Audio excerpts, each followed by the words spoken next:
మా మద్దం చుట్టానికి వచ్చి ఇక్కడ సంత ఎలా ఉందో చూద్దామని చెప్పేసి మేము వీడియో తీస్తున్నాం. చూడండి, ఎందుకంటే మా మద్దలు ఇక్కడ సంత వచ్చేసి చాలా కొత్తగా ఉంది, పల్లెటూరు సంత లాగా ఉంది.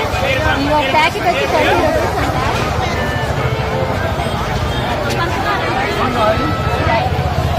ఇక ఇవి తీసుకుంటుంది. సంత చూసారా, పల్లెటూరు సంతలాగా ఎంత బాగుందో చూసారా, చాలా పెద్దగా ఉంది. మండే జరుగుతుందంట. ఇది ఎక్కడ సంతో కాదు, మన తుక్కుగూడలోని సంత.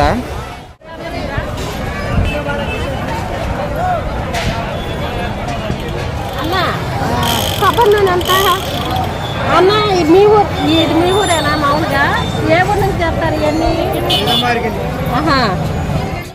ఇదండి రసగుల్లాలు, చిన్నప్పుడు రసగుల్లాలు. చూడండి.